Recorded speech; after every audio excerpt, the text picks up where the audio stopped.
ಪ್ರಿಯ ವೀಕ್ಷಕರೇ, ಕನ್ನಡ ನೀತಿಕಥೆಗಳು ಚಾನಲ್ಗೆ ನಿಮಗೆಲ್ಲರಿಗೂ ಸ್ವಾಗತ. ಅದೊಂದು ಪುಟ್ಟ ಹಳ್ಳಿ. ಅಲ್ಲಿ ರಾಯಪ್ಪನೆಂಬ ಜಮೀನ್ದಾರನಿದ್ದ. ಆ ಹಳ್ಳಿಯ ಅರ್ಧಕ್ಕಿಂತ ಹೆಚ್ಚು ಜಮೀನು ಅವನದೇ ಆಗಿತ್ತು. ಅವನು ಅತ್ಯಂತ ಬುದ್ಧಿವಂತನೂ ಕುತಂತ್ರಿಯೂ ಆಗಿದ್ದ. ಆ ಹಳ್ಳಿಯ ಅಶಿಕ್ಷಿತ ಜನರಿಗೆ ಸಣ್ಣ ಮೊತ್ತದ ಸಾಲ ನೀಡಿ ಅವನ ಕುತಂತ್ರ ಬುದ್ಧಿಯಿಂದ ಅಸಲು ಹಣಕ್ಕೆ ಅತಿ ಹೆಚ್ಚು ಬಡ್ಡಿ ದರದಲ್ಲಿ ಸಾಲ ನೀಡುತ್ತಿದ್ದ ಮತ್ತು ಅಸಲಿಗೆ ಬಡ್ಡಿಯನ್ನು ಸೇರಿಸಿ ಸಾಲವನ್ನು ಮರುಪಾವತಿ ಮಾಡದ ಹಾಗೆ ನೋಡಿಕೊಳ್ಳುತ್ತಿದ್ದ. ಸಾಲದವರೇ ಹೆಚ್ಚಾಗಿ ಆ ಬಡ ಜನರು ತಮ್ಮ ಭೂಮಿಯನ್ನು ಅವನಿಗೆ ಒಪ್ಪಿಸಿಬಿಡುತ್ತಿದ್ದರು. ಅವನ ಮನೆಯ ಸಮೀಪದಲ್ಲಿ ವಯಸ್ಸಾದ ವೃದ್ಧೆಯೊಬ್ಬಳು ಒಬ್ಬಂಟಿಯಾಗಿ ಜೀವನ ಸಾಗಿಸುತ್ತಿದ್ದಳು. ಅವಳಿಗೆ ಸ್ವಲ್ಪ ಮಟ್ಟಿನ ಭೂಮಿಯೂ ಇತ್ತು.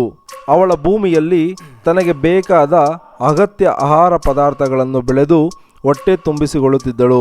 ಕುತಂತ್ರಿ ರಾಯಪ್ಪನ ಕಣ್ಣು ವೃದ್ಧೆಯ ಭೂಮಿ ಮೇಲೆ ಬಿದ್ದಿತು. ತುಂಬ ಸ್ವಾಭಿಮಾನಿ ಮತ್ತು ಯಾರ ಮುಂದೆಯೂ ಕೈ ಚಾಚದ ವೃದ್ಧೆಯನ್ನು ತನ್ನ ಭೂಮಿ ಬಿಟ್ಟುಕೊಡುವಂತೆ ಹೇಗೆ ಒಪ್ಪಿಸುವುದು ಮತ್ತು ಯಾವ ಆಮಿಷವನ್ನು ಒಡ್ಡುವುದು ಎಂದು ರಾಯಪ್ಪನಿಗೆ ತಿಳಿಯಲಿಲ್ಲ.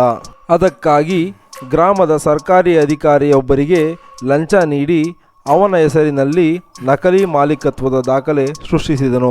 ನಂತರ ಸರ್ಕಾರಿ ಅಧಿಕಾರಿಯೊಂದಿಗೆ ವೃದ್ಧೆಯನ್ನು ಭೇಟಿ ಮಾಡಿ ಭೂಮಿಯನ್ನು ಅವನಿಗೆ ಹಸ್ತಾಂತರಿಸುವಂತೆ ನೋಟಿಸ್ ನೀಡುತ್ತಾನೆ. ಇದನ್ನು ತಿಳಿದ ವೃದ್ಧೆ ಆಘಾತಕ್ಕೊಳಗಾದಳು ಮತ್ತು ತಾನು ಜೀವನದುದ್ದಕ್ಕೂ ಇಲ್ಲಿಯೇ ವಾಸವಿರುವುದಾಗಿಯೂ ಮತ್ತು ಈ ಭೂಮಿ ತನ್ನ ಪೂರ್ವಜರ ಒಡೆತನದಲ್ಲಿದ್ದಾಗಿಯೂ ತನ್ನ ಪ್ರೀತಿಪಾತ್ರರು ಈ ಭೂಮಿಯಲ್ಲಿ ಮಣ್ಣಾಗಿದ್ದಾರೆ ಮತ್ತು ಆ ವೃದ್ಧೆಗೆ ಬಳುವಳಿಯಾಗಿ ಬಂದಿರುತ್ತದೆ.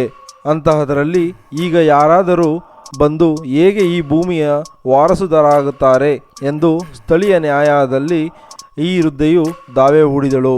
ಆದರೆ ರಾಯಪ್ಪನು ಎಲ್ಲರಿಗೂ ಲಂಚ ನೀಡಿದ್ದನು ಮತ್ತು ತನ್ನಲ್ಲಿದ್ದ ನಕಲಿ ಮಾಲೀಕತ್ವದ ದಾಖಲೆಯನ್ನು ನ್ಯಾಯಾಲಯದಲ್ಲಿ ನೀಡಿದನು. ಹೀಗಾಗಿ ನ್ಯಾಯಾಲಯವು ಜಮೀನ್ದಾರನ ಪರವಾಗಿ ತೀರ್ಪು ನೀಡಿತು. ನ್ಯಾಯಾಲಯದ ತೀರ್ಪಿನಿಂದ ಬೇಸರಗೊಂಡ ವೃದ್ಧೆ ತನ್ನ ಭೂಮಿಯನ್ನು ಖಾಲಿ ಮಾಡಲು ತಯಾರಿ ನಡೆಸಿದಳು. ಜಮೀನ್ದಾರ ಮತ್ತು ಅವನ ಸಹಚರರು ಆ ವೃದ್ಧೆ ಹೊರಡುವುದನ್ನು ನಿರೀಕ್ಷಿಸುತ್ತಿದ್ದರು. ಹೊರಡುವ ಮುನ್ನ ತನ್ನ ಎರಡೂ ಕಣ್ಣುಗಳಲ್ಲಿ ನೀರು ತುಂಬಿಕೊಂಡು ವೃದ್ಧೆ ರಾಯಪ್ಪನ ಬಳಿ ಬಂದಳು. ಜಮೀನ್ದಾರರೇ, ನಾನು ನನ್ನ ಇಡೀ ಜೀವನವನ್ನು ಈ ಭೂಮಿಯಲ್ಲೇ ಕಳೆದಿದ್ದೀನಿ. ಇಂದು ನೀವು ನನ್ನಿಂದ ಎಲ್ಲವನ್ನೂ ತೆಗೆದುಕೊಂಡಿದ್ದೀರಿ. ಆದರೆ ಈಗ ನಾನು ಹೊರಡುತ್ತಿದ್ದೇನೆ. ಈ ಮಣ್ಣು ನನಗೆ ತುಂಬ ಪ್ರಿಯವಾಗಿದ್ದು ನಾನು ಇಲ್ಲಿ ಆಡಿದ್ದೇನೆ, ನನ್ನ ಕುಟುಂಬದೊಂದಿಗೆ ಬೆಳೆದಿದ್ದೇನೆ.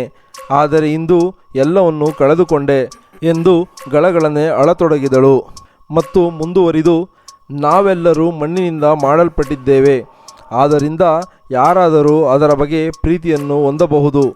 ದಯಮಾಡಿ ತನಗೆ ಒಂದು ಬುಟ್ಟಿಯಷ್ಟು ಮಣ್ಣನ್ನು ತೆಗೆದುಕೊಂಡು ಹೋಗಲು ಅನುಮತಿ ನೀಡಬೇಕೆಂದು ಬೇಡಿಕೊಂಡಳು. ಅದರಿಂದ ಅವಳು ಶಾಂತಿಯಾಗಿ ಸಾಯುವವರೆಗೂ ಆ ಸ್ಥಳದ ಪರಿಮಳವನ್ನು ಪಕ್ಕದಲ್ಲಿ ಹೊಂದಿರುವುದಾಗಿಯೂ ಪ್ರಾರ್ಥಿಸಿದಳು. ರಾಯಪ್ಪ ನಯಾ ಪೈಸೆ ಹಣ ನೀಡದೆ ಆ ವೃದ್ಧೆಯ ಸಂಪೂರ್ಣ ಭೂಮಿಯ ಮಾಲೀಕತ್ವವನ್ನು ಪಡೆದಿದ್ದ ಮತ್ತು ಅವಳಿಗೆ ಒಂದು ಬುಟ್ಟಿ ಮಣ್ಣನ್ನು ಕೊಡುವುದರಲ್ಲಿ ಯಾವುದೇ ನಷ್ಟವಿರಲಿಲ್ಲ. ಇದರಿಂದ ಆ ವೃದ್ಧೆಯು ಯಾವುದೇ ಗೊಂದಲ ಸೃಷ್ಟಿಸದೆ ಹೊರಡುತ್ತಾಳೆ ಎಂದು ಭಾವಿಸಿದ್ದ ಮತ್ತು ಆ ವೃದ್ಧೆಯನ್ನು ನೋಡಿ ಅಪಹಾಸ್ಯದ ನಗುನಕ್ಕು, ಒಳ್ಳೆಯದು, ನಿನ್ನ ಬುಟ್ಟಿಯನ್ನು ತುಂಬಿಸಿಕೋ ಎಂದು ಹೇಳಿದ. ಮುದುಕಿ ಆ ಬುಟ್ಟಿಗೆ ಮಣ್ಣನ್ನು ತುಂಬಿಕೊಳ್ಳಲು ಪ್ರಾರಂಭಿಸಿದಳು. ನಂತರ ಆ ತುಂಬಿದ ಬುಟ್ಟಿಯನ್ನು ತಲೆಯ ಮೇಲೆ ಹೊತ್ತುಕೊಳ್ಳಲು ಎಣಗಾಡುತ್ತಿದ್ದಳು.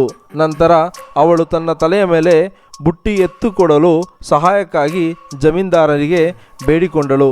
ಸಹಾಯ ಮಾಡಲು ಮುಂದೆ ಬಂದ ರಾಯಪ್ಪ ವೃದ್ಧೆಯನ್ನು ಕುರಿತು, ಓ ಬಡ ಮುದುಕಿಯೇ, ನೀನು ಈ ಬುಟ್ಟಿಯನ್ನು ತುಂಬುವ ಮೊದಲು ನಿನ್ನ ಕೈಯಲ್ಲಿ ಎತ್ತಲು ಸಾಧ್ಯವಿಲ್ಲವೆಂದು ಯೋಚಿಸಲಿಲ್ಲವೇ ಎಂದು ಕೇಳುತ್ತಾನೆ ಮತ್ತು ಎತ್ತಲು ಇಷ್ಟು ಎಣಗಾಡುತ್ತಿರುವೆ, ಇನ್ನು ಇದನ್ನು ಹೇಗೆ ಸಾಗಿಸುವೆ ಎಂದು ಕೇಳಿದನು. ಮುದುಕಿಯ ಕಣ್ಗಳು ತುಂಬಿ ಬರುತ್ತವೆ ಮತ್ತು ಅಳುತ್ತಾ ಹೇಳುತ್ತಾಳೆ, ಜಮೀನ್ದಾರರೇ, ಈ ಇಡೀ ಭೂಮಿ ನನ್ನದೇ ಆಗಿತ್ತು. ನನ್ನ ಇಡೀ ಜೀವನವನ್ನು ಇಲ್ಲಿ ಕಳೆದಿದ್ದೇನೆ. ಆದರೂ ಇಂದು ನಾನು ಉಸಿರಾಡುತ್ತಿರುವಾಗ ಇಲ್ಲಿಂದ ಒಂದು ಬುಟ್ಟಿಯ ಮಣ್ಣನ್ನು ಸಾಗಿಸಲು ಎಣಗಾಡುತ್ತಿದ್ದೇನೆ. ನಾನು ಸತ್ತರೂ ಅದನ್ನು ನನ್ನೊಂದಿಗೆ ಕೊಂಡೊಯ್ಯಲು ಸಾಧ್ಯವಿಲ್ಲ. ಅಂತಹದರಲ್ಲಿ ನಿಮ್ಮ ಬಳಿ ಈ ಬಡ ಜನರ ತುಂಬ ಭೂಮಿಯನ್ನು ಮೋಸದಿಂದ ಪಡೆದಿದ್ದೀರಿ, ಎಲ್ಲವನ್ನು ನಿಮ್ಮೊಂದಿಗೆ ಹೇಗೆ ಸಾಗಿಸುವಿರಿ ಎಂದು ಪ್ರಶ್ನಿಸಿದಳು. ಇದನ್ನು ಕೇಳಿದ ಜಮೀನ್ದಾರನು ದಿಗ್ಭ್ರಮೆಗೊಂಡನು. ಅವನಿಗೆ ತನ್ನ ತಪ್ಪಿನ ಅರಿವಾಯಿತು ಮತ್ತು ವೃದ್ಧೆಯ ಪಾದಗಳ ಮೇಲೆ ಬಿದ್ದು ಕ್ಷಮೆ ಕೇಳಿದನು. ನಂತರ ಆ ವೃದ್ಧೆಯ ಭೂಮಿಯನ್ನು ಅವಳಿಗೆ ಹಿಂತಿರುಗಿಸಿ ನೆಮ್ಮದಿಯಿಂದ ಬಾಳುವಂತೆ ವಿನಂತಿಸಿಕೊಂಡನು. ನೀತಿ: ಯಾರಿಗೂ ಮೋಸ ಮಾಡಬಾರದು ಮತ್ತು ದುರಾಸೆ ಎಂದಿಗೂ ಒಳ್ಳೆಯದಲ್ಲ. ನಮ್ಮಲ್ಲಿರುವುದರಲ್ಲಿ ತೃಪ್ತರಾಗಬೇಕು, ಹೆಚ್ಚಿನದಕ್ಕೆ ಆಸೆ ಪಡಬಾರದು. ಧನ್ಯವಾದಗಳು.